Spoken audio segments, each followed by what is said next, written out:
Guys एक नया topic है आप लोगों के लिए। Pressure exerted by a liquid column and gauge pressure. ये आपका पास्कल लॉ के बाद वाला टॉपिक है, मतलब इसके बाद स्टार्ट होता है। तो हम इसी को स्टार्ट कर लेते हैं और इसके न्यूमेरिकल्स भी देखेंगे, समझेंगे चीज़ों को बारीकी से। तो इसके अंदर आता है गेज प्रेशर और दूसरा आता है एब्सोल्यूट प्रेशर और तीसरा आता है एटमॉस्फेरिक प्रेशर। तो आपको तीनों के क्लियर मतलब पता होने चाहिए कि एटमॉस्फेरिक प्रेशर क्या है, गेज प्रेशर क्या है और एब्सोल्यूट प्रेशर क्या है। तो देखो एटमॉस्फेरिक प्रेशर आपको पता है कि अर्थ के चारों तरफ एक एटमॉस्फेयर है, तो ये एटमॉस्फेयर जो प्रेशर लगाता है वो एटमॉस्फेरिक प्रेशर कहलाता है। एटमॉस्फेयर ने जितना प्रेशर लगाया है ये एटमॉस्फेरिक प्रेशर है। अगर आप इस एटमॉस्फेयर से ऊपर चले जाओगे तो फिर आपको एटमॉस्फेरिक प्रेशर देखने के लिए नहीं मिलेगा।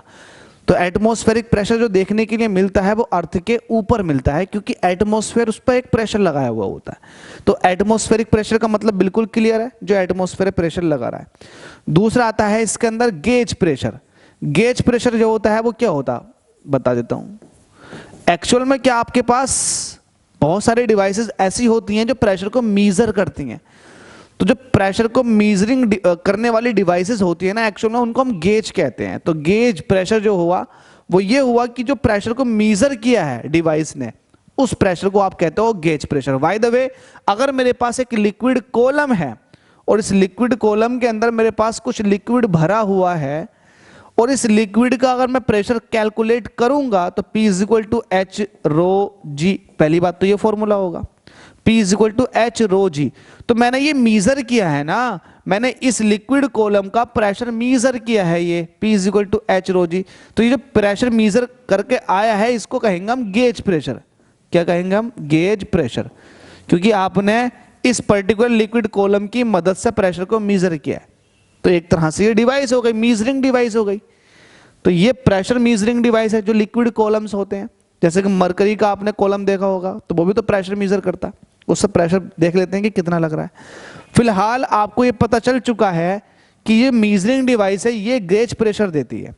तो गेज प्रेशर आपके पास क्लियर हो गया, एटमॉस्फेरिक प्रेशर। और एक होता है एब्सोल्यूट प्रेशर, कि एक्चुअल प्रेशर कितना, एक्चुअल या फिर एब्सोल्यूट। एक्चुअल और एब्सोल्यूट कि प्रेशर एब्सोल्यूट है कितना, उसका पता कैसे लगाते हैं।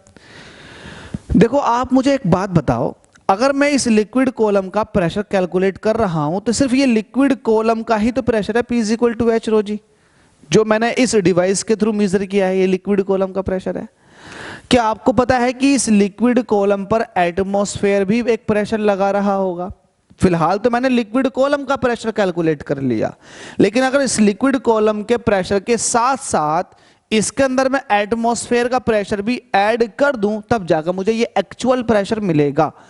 अगर नहीं आई बात समझ में तो ऐसे समझना कि लेट अस सपोज कि आप अर्थ के सरफेस के ऊपर हो और यहां पर बिल्कुल एक आपके पास डिवाइस है, खाली डिवाइस है ना। ऐसा मान लो कि आपके पास कोई डिवाइस है और आपने वो रख दी, तो एटमॉस्फेयर जो प्रेशर लगाएगा उस डिवाइस पर वो हो जाएगा एटमॉस्फेरिक प्रेशर। दूसरा, अब आपने क्या किया, अब आपने ये किया कि इस डिवाइस को उठाया और समुद्र के नीचे पहुंच गए, पैंदी पर पहुंच गए और वहां जाकर रख दिया। और वहां जाकर अब आप इस डिवाइस को देखो, जब आप इस डिवाइस को देखोगे तो इसमें आपको प्रेशर दिखेगा। अब वो प्रेशर किस किस का होगा? एक तो जो इसके ऊपर लिक्विड है, इतना सारा लिक्विड है, वो प्रेशर लगाया हुआ होगा, प्लस उस लिक्विड के ऊपर एटमॉस्फेयर भी है, वो प्रेशर लगाया हुआ होगा। तो एटमॉस्फेरिक प्रेशर प्लस लिक्विड का प्रेशर, ये टोटल प्रेशर उस डिवाइस के अंदर दिख रहा होगा। तो ये हो गया एक्चुअल प्रेशर, जिसको आप एब्सोल्यूट प्रेशर कहोगे। अगर मैं सिर्फ लिक्विड कॉलम का प्रेशर कैलकुलेट करूंगा तो P = H रो जी वाला फॉर्मूला लगाऊंगा और लिक्विड कॉलम का प्रेशर कैलकुलेट कर लूंगा, तो ये कहलाएगा गेज प्रेशर। तो इसका मतलब जो एक्चुअल प्रेशर हुआ वो हुआ atmospheric pressure, atmospheric pressure plus gauge pressure, मतलब लिक्विड कॉलम का जो प्रेशर है वो गेज प्रेशर है प्लस गेज प्रेशर। ध्यान रखना ये एक्चुअल प्रेशर होता है, जिसको आप एब्सोल्यूट प्रेशर कहते हो। ठीक है, तो ये बेसिक सी बातें आपको अच्छे से समझनी है। अब चलिए चलते हैं इस क्वेश्चन की तरफ। तो हमसे कह रहा है express the standard atmospheric pressure in newton per metre square bars and tour.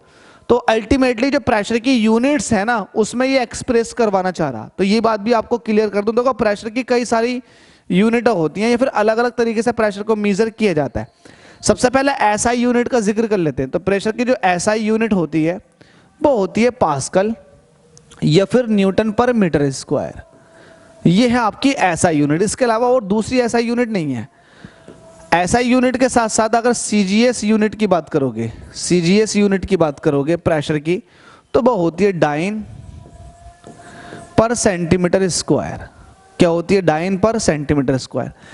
SI unit भी पता लग गई आपको, पास्कल या फिर न्यूटन पर मीटर स्क्वायर, और आपको सीजीएस यूनिट भी पता चल चुकी है। इसके बाद जो तीसरी तरीके से इसको मेजर किया जाता है, तीसरे तरीके की यूनिट होती है वो होती है एटमॉस्फेयर या फिर एटमॉस्फेरिक प्रेशर। मतलब आप जो है प्रेशर को in terms of atmosphere measure करते हैं। तो वो कैसे है? इसमें क्या होता है? एटमॉस्फेरिक प्रेशर, जिसको आप पी एटमॉस्फेयर या फिर एटीएम कहते हो, एटमॉस्फेरिक प्रेशर। ठीक है, तो तीसरा तो ये हो गया एटमॉस्फेरिक प्रेशर। चौथे नंबर पर आता है एटमॉस्फेरिक प्रेशर के साथ साथ जो मेट्रोलॉजिकल डिपार्टमेंट होता है, जो मौसम विभाग है ना, सारी जानकारी देता है, वो प्रेशर को एक अलग तरीके से मेजर करता है। वो प्रेशर को मेजर करते हैं बार में। किस में करते हैं? बार में। तो बार ये भी प्रेशर की यूनिट है, बार और मिली बार, मिली बार ये भी एक प्रेशर की यूनिट है। इसके बाद 5वें नंबर पे क्या आता है? 5वें नंबर पे एक साइंटिस्ट गुजरे हैं जिनका नाम है टोरिसेली। तो टोरिसेली के नाम के ऊपर भी एक यूनिट बनाई गई है प्रेशर को मेजर करने के, जिसको बोलते हैं टोर। क्या बोलते हैं? टोर। तो ये 5 तरीके हैं, इन 5 तरीके से प्रेशर को मेजर किया जाता है। समझ रहे हो आप? एसआई यूनिट पास्कल या newton per metre square, CGS unit dyne per centimetre square, atmospheric pressure जो होता है वो एटीएम के टर्म्स में, और ये बार और मिली बार ये मेट्रोलॉजिकल डिपार्टमेंट यूज करते हैं। टोर जो है ये टोरिसेली के नाम के ऊपर आया। तो इतने तरीके से मेजर किया जाता है प्रेशर को। ठीक है भाई, ये वाली बात ध्यान रखना। अब हमसे कह रहा है express standard atmospheric pressure. Standard atmospheric pressure जो होता है वो पीएटीएम होता है, एटमॉस्फेरिक प्रेशर। हमसे कह रहा है इस एटमॉस्फेरिक प्रेशर को कन्वर्ट करके दिखाओ न्यूटन पर मीटर स्क्वायर में। तो अल्टीमेटली इन सब में कन्वर्जन है कि इसका रिलेशन इन सब के साथ किस तरीके का है। तो हम देख लेते हैं किस तरीके से इसका रिलेशन बैठता है। हालांकि आपने समझ लिया होगा, इसको समझना बहुत जरूरी है। ठीक है भाई, चलो देखते हैं। हमसे कह रहा है एक्सप्रेस स्टैंडर्ड एटमॉस्फेरिक प्रेशर। तो सॉल्यूशन यहां पर लिखो, और आपको पता होना चाहिए standard atmospheric pressure. Atmospheric pressure होता क्या है? स्टैंडर्ड एटमॉस्फेरिक प्रेशर, जिसको आप एटीएम कहते हो, ये होता है 76 सेंटीमीटर ऑफ Hg। आपके पास मरकरी है, मरकरी का आपने एक कॉलम बना दिया। अब उसके अंदर जो मरकरी की हाइट उठी है वो है 76 सेंटीमीटर। इससे ये पता चलता है कि जो प्रेशर लग रहा है ना मरकरी कॉलम पर, वो एटमॉस्फेयर का लग रहा है, जिसकी वजह से मरकरी जो है वो 76 सेंटीमीटर हाइट तक उड़ गई। तो ये 76 सेंटीमीटर ऑफ Hg जो है, इसी को स्टैंडर्ड ले लिया गया है, standard atmospheric pressure 76 centimetre of Hg। ठीक है, याद रखना इसको बहुत अच्छे से, स्टैंडर्ड एटमॉस्फेरिक प्रेशर जिसको आप एटीएम कहते हो। तो पहला जो है इसको हम कन्वर्ट करेंगे न्यूटन पर मीटर स्क्वायर में। तो न्यूटन पर मीटर स्क्वायर में कन्वर्ट करने के लिए फर्स्ट कन्वर्जन है, प्रेशर को आप लिख रहे हो न्यूटन पर मीटर स्क्वायर के अंदर। तो P is equal to H rho G आप लगाएंगे। H का मतलब है कि जो लिक्विड कॉलम है उसमें हाइट कितनी है लिक्विड की। तो लिक्विड की हाइट है 76 सेंटीमीटर। जब इसको मीटर में कन्वर्ट करते हैं तो ये होता है 0.76 मीटर।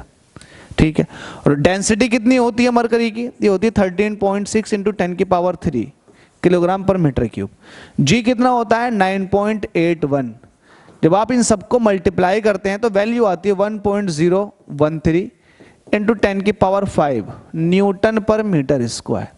तो आपके पास एक एटीएम जो होता है, 1 एटमॉस्फेरिक प्रेशर जो होता है वो 1.013 इंटू 10 की power 5 Newton per metre square के बराबर होता है। तो पहला वाला आपसे रिलेशन पूछा था कि बताओ एटीएम का न्यूटन पर मीटर स्क्वायर के साथ, ये हो गया। दूसरा आता है इसी में बार। क्या आता है? बार। बार जो यूज करते हैं आपको बता चुका हूं, मेट्रोलॉजिकल डिपार्टमेंट वाले यूज करते हैं। तो सेकंड पार्ट क्या आपके पास? बार वाला। इसको भी देख लेते हैं। आपको पता है एक बार जो होता है वो किसके बराबर होता है? ये होता है 10 की power 5 Newton per metre square के। एक बार 10 की power 5 Newton per metre square के होता है। तो इसका मतलब क्या हुआ? 10 की पावर 5 की जगह आप लिख दोगे 10 की power 5 Newton per metre square की जगह आप एक बार लिख दोगे। तो एक एटीएम जो है उसका बार के साथ क्या रिलेशन बना, 10 की power 5 Newton per metre square जो है वो एक बार है, तो इसका मतलब 1 एटीएम जो आया 0.13 बार के आ गया, क्योंकि 10 की power 5 Newton per metre square की जगह आपने क्या लिख दिया, एक बार लिख दिया।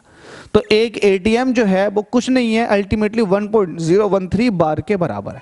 तो आपका सेकंड वाला रिलेशन भी खत्म हो गया। थर्ड वाले रिलेशन की तरफ चलते हैं। थर्ड वाले रिलेशन में आपसे कह रहा है कि टोर का बताओ, किसका बताओ, टोर।